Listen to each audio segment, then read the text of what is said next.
Salve, salve galera! Aqui quem fala é o Edu. Sou professor de língua portuguesa e mentor de vestibulandos.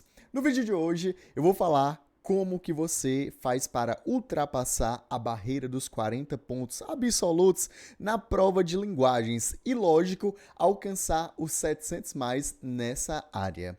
Algo que parece muitas vezes totalmente inacessível, mas com um estudo bem direcionado, você consegue tranquilamente atingir esse patamar.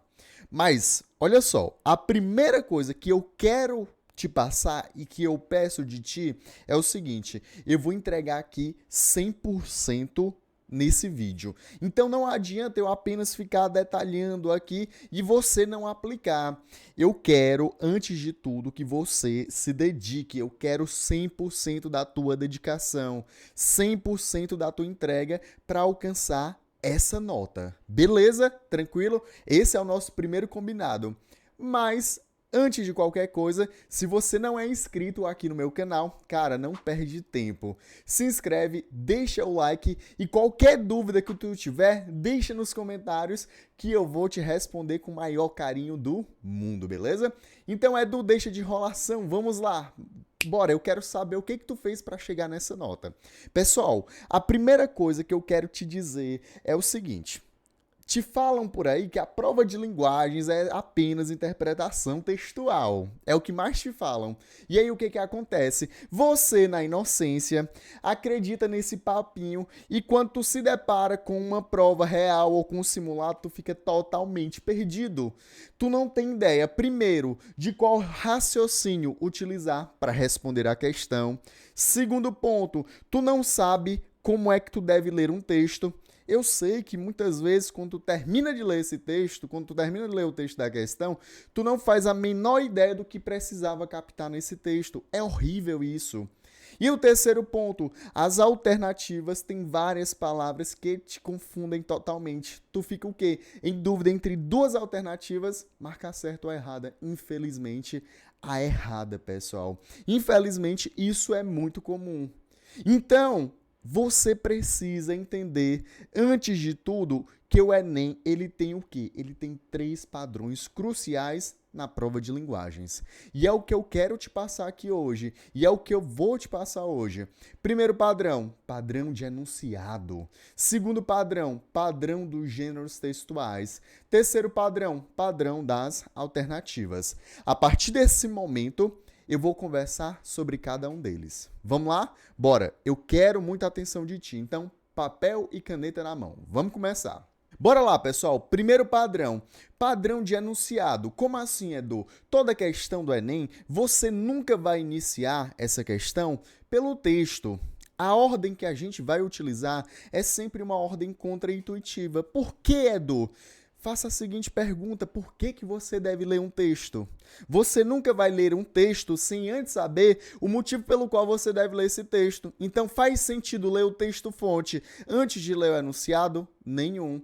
Então toda vez que você estiver diante de uma questão do Enem, primeiro você vai para onde? Para o enunciado. E nesse enunciado, pessoal, você sempre vai fazer a seguinte pergunta: o que o autor da questão quer de mim?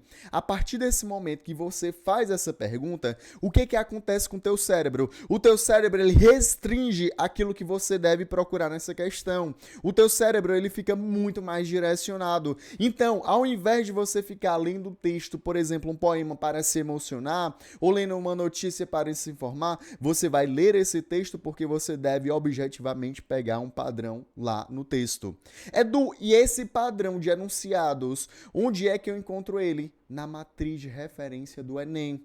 São as tais competências e habilidades. E para a prova de linguagens, pessoal, é essencial. Se você quiser passar do 40 mais, se você realmente quer fazer uma excelente nota, você deve conhecer a prova profundamente. Então, dê um Google. Depois desse vídeo, é obrigação tua. Você vai dar um Google e pesquisar matriz de referência do Enem. São 9 habilidades e são 9 competências e 30 habilidades que você deve dissecar, que você deve conhecer. Por quê? Porque o autor da questão, ao fazer uma determinada questão, ele utiliza essa matriz como padrão. Perfeito? Então, o primeiro padrão é o padrão de enunciado. Segundo padrão que existe na prova, para você sair daquela historinha de que a prova do Enem é apenas interpretação textual. Segundo padrão é o padrão de gênero. Todas as vezes que você estiver lendo um texto ali na prova do Enem, isso é um gênero textual. Edu, e o que seria um gênero textual?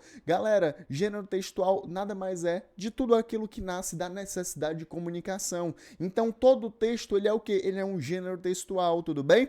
Então, por exemplo, se você estiver lendo um texto e esse texto for, por exemplo, uma notícia, cara, tu já tem que estar em mente, é uma notícia porque é um gênero textual híbrido, predomina a tipologia expositiva e a tipologia narrativa e tem a função social de passar um fato que ocorreu para outras pessoas.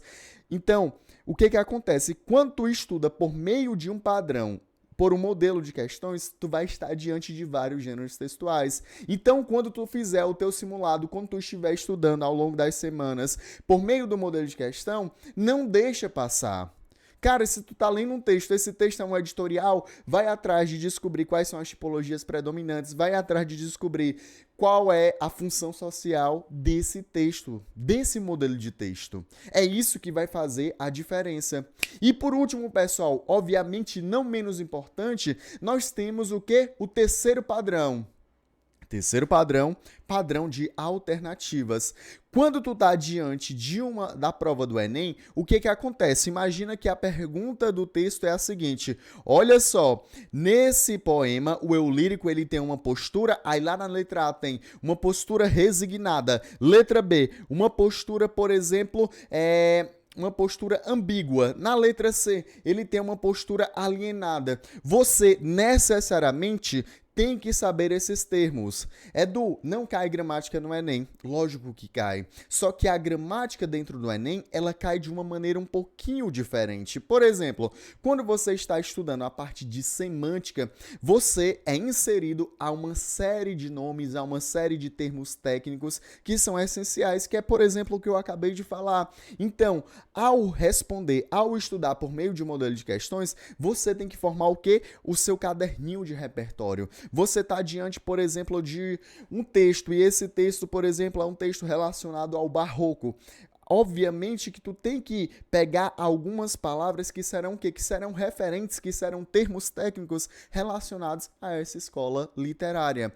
E aí, com o modelo de questões, você vai o quê? Você vai justamente pegando essas palavras e ampliando o teu vocabulário, ampliando o teu repertório. Essa palavrinha que hoje você viu em uma questão, ela vai se repetir em uma outra questão e talvez lá no dia da tua prova. Então vem aqui comigo, o que é importante, o que é essencial você estudar por meio do modelo de questões do Enem.